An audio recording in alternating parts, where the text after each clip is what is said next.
Garrett and I wrote a paper several years ago on different state plans, and Delaware was one of the case studies. And because of this lack of attention to Delaware, it seemed like a good opportunity to bring the Delaware case to light. And so this title relates back to the Quiet Revolution textbook, which was mentioned earlier, Balsamon and Cowley's. Small wonder is one of the nicknames of Delaware, and this small thing is a really big deal. We're looking earlier at the land area of Delaware compared to all of the other European countries. It's an eighth of the size of any of the smallest European country that's here. So it's a very, very small state. Actually, if you look at a European country that's similar, Cyprus is the closest example in terms of population and land area. So keep that in mind. I'm sorry? Cyprus is the president now of the EU. Oh, really? There you go. Perfect. I didn't realize that. And so this Delaware being a small state is something that will carry through their approach to planning, and it's very innovative. It's very different than other models in the U.S., but as I'll come to in the very end, it's unlikely that this approach could be exported anywhere, but you could argue that with any state case study. So this map is a little postcard, kind of like Marty's greetings from New Jersey. This is a little greetings from Delaware postcard. I know you can't see most of it, but a lot of the things that are on there are agricultural. Agriculture is still the largest industry in Delaware, but it's also dominated by the banking sectors. And because of a strange incorporation law, over half of the Fortune 500 companies have some sort of office in Delaware, which makes for an interesting financial system as well. The other thing to note about Delaware, which I'll show in the next slide, is that it sort of serves as, it's a little blue, it's pointing to the very, very tiny Delaware. But it's a hinge between Philadelphia region, the DC, Baltimore region, and New York. You can't get between Baltimore and Philadelphia and New York without going through Delaware. So we're all suffered to pay their tolls and drive on 95. But you have to go through Delaware to get to these other places, and that makes it, then gives us reason to care about it.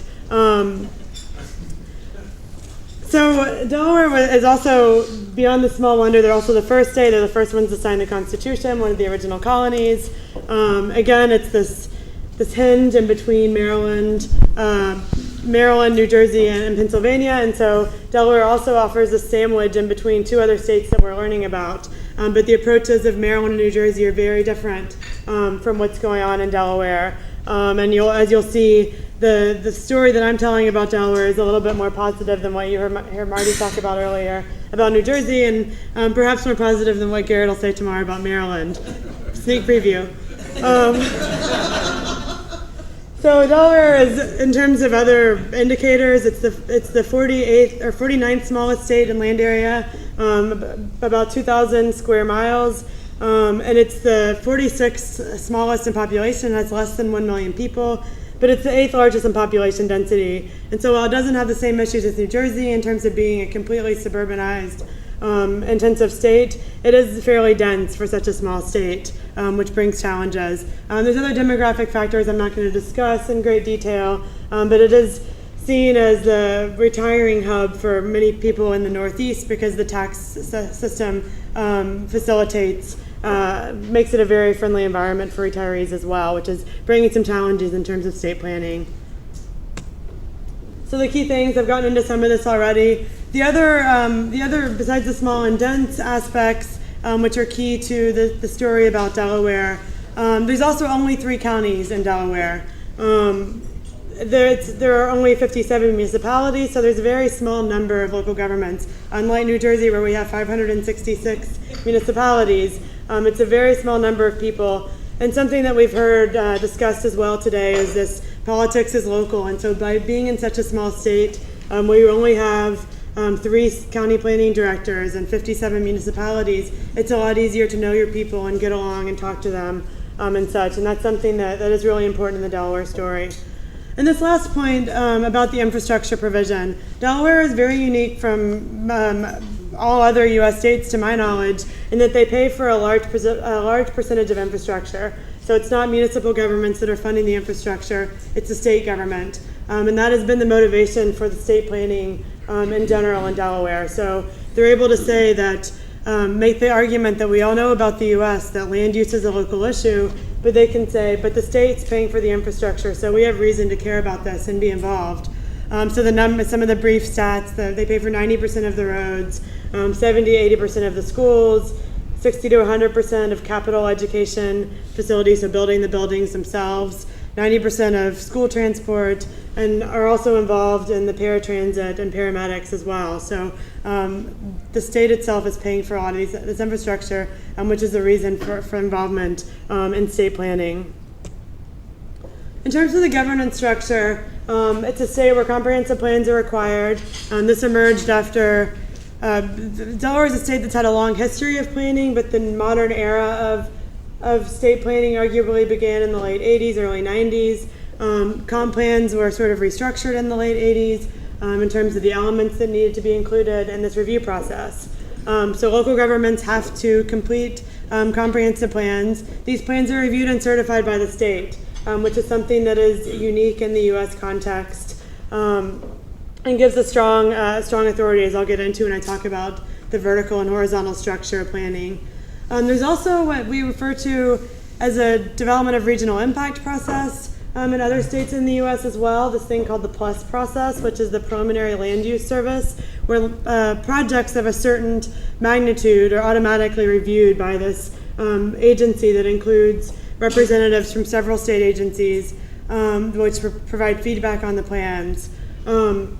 In terms of the structure as well, so local governments have to do plans. If they don't want to play the game, then they don't get the state infrastructure money. And that itself is something that makes this approach work very well in Delaware. They have a lot of state infrastructure funding, and by saying we're not going to give you money, or we're not going to give you money in certain spatial areas, that's a very strong disincentive-incentive approach that they utilize. The state has a state plan document that's called the Strategies for State Policies and Spending. It's in its third iteration now, and it has maintained the same name across the three iterations. This is another good contrast to the New Jersey story, which has changed names and constitutions, and the names of these committees have largely maintained the same throughout the history of state planning in Delaware. So we have the Strategies for State Policies and Spending, which is the picture here to the left. It's not a glossy document with a lot of fun words and pictures. They don't necessarily latch on to what APA is touting as the next big thing in planning. They do what they're doing, and they do it consistently. And that's something that's a little different from other states, I would argue.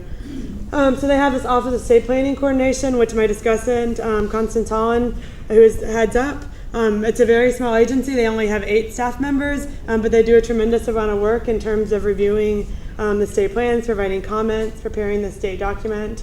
And there's also this cabinet committee on state planning issues. This is an organization that has changed a little bit over time.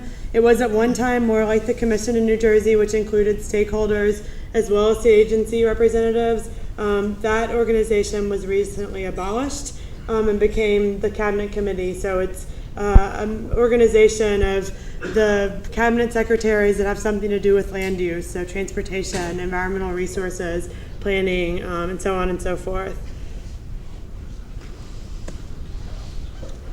In terms of the general history, there was a history of state planning in the 60s and 70s. Delaware had a state plan in the post-war era, but it's really, as I said earlier, been since the late 80s, early 90s, that Delaware has emerged into being a growth management, smart growth state, if you will. So this Quality of Life Act in 1988 restructured the way comprehensive plans were done at the county level, talking about the elements that needed to be included. And then when state planning was really ushered in was the Carper administration in the early 90s was shaping Delaware's future. So this is where we see the first plan emerge, the first version of the state strategies. This is where Carper takes he sets up the stage for later on. He sets up all the institution. We get this backbone of planning that then is hashed out a little bit differently by different governors, but the skeleton of planning has remained largely the same, which is another good contrast to the New Jersey story. Delaware has had 3 consecutive Democratic governors who have been fairly progressive, who have all two-term governors. The first two, the second one is, or the third one is getting ready to be elected in his third term, most likely. Connie will probably say without a doubt. So we have, in the end, we'll have 24 years of consistent leadership and a consistent model as well. And so the shaping Delaware's future was the Carper administration. Governor Minner had a tiny different approach in the Livable Delaware agenda.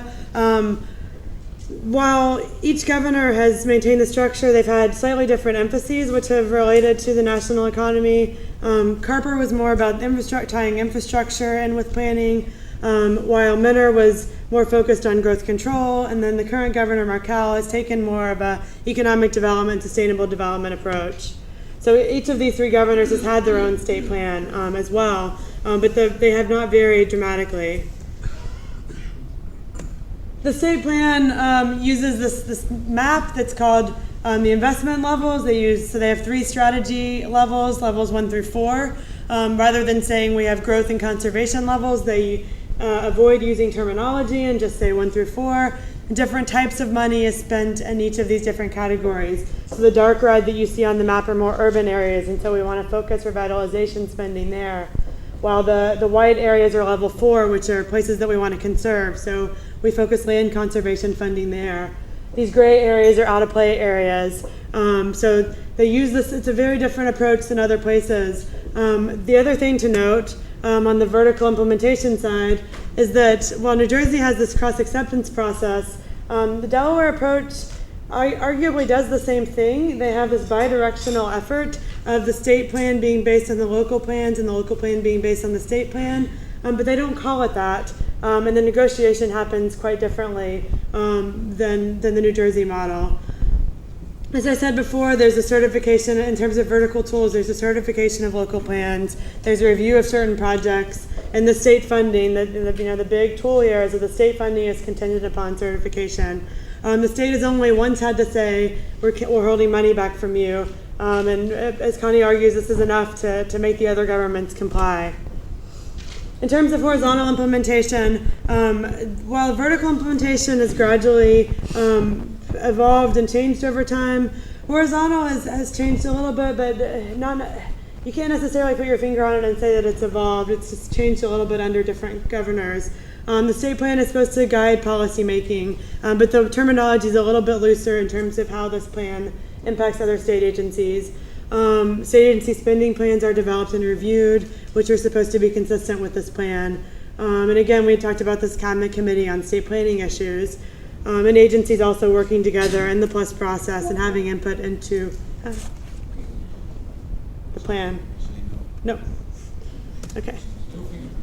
So I know I only have a couple minutes. In terms of two. Okay. In terms of key lessons, I think we started late. I think you're cutting me short. No discussion. So in terms of key lessons, the Delaware approach, it fits into the waves that Patty discussed earlier as a second wave program in terms of tying infrastructure funding in with growth. So it is an incentive-based program, but arguably it's more the threat of withholding resources as opposed to providing incentives. So it's more disincentives and incentive-based, but there is this threat of withholding funding for infrastructure. It has been a complementary state and local approach, and that's something that I think is unique about Delaware. I go talk to local planners and try to get them to say something negative about the approach, and they really seem to like it and seem to think that it works well in Delaware, and that's something I think that is interesting as well. It's been an incremental evolution under 3 progressive governors, so this it has maintained largely the same across 3 governors, but with incremental changes in land use and incremental changes in the way comp plans are done. They've resisted trendiness in terms of tacking on to the newest terminology and words. The document title has remained the same, these sorts of things. In terms of effectiveness, I didn't get into this in great detail, but they've started tracking how much development is going to the areas that they want to target for development. 80% of development, which is not 100% in terms of capture rate, but what this number doesn't reflect is that there are 2 counties that do very well, that have over 95% of their development in these areas, and 1 county, Sussex County, that is significantly less, the more rural county in the south that has coastal areas that are developing. Another key lesson here is the question is, whose plan is it in? This relates back to the public involvement aspects as well. So citizen involvement was not, there were a few workshops that the state held, but citizens were not directly involved in the plan. But the argument here and what the state plan itself says is local government, citizens should get involved at the local level, and then the state and the local plans talk to each other. And this is how they think about citizen participation. But the question becomes, is this a government plan or is this a plan for the people in the end? And then the main question is, in this tiny little state on the eastern seaboard that has 3 counties and less than 1 million people, with a unique fiscal system, a unique infrastructure funding system, can this be exported to other states? And I think that's something that's subject for debate, but there are lessons that can be learned in terms of consistency, in terms of incremental evolution, in terms of this complementary approach. With that, I'll close. Thank you.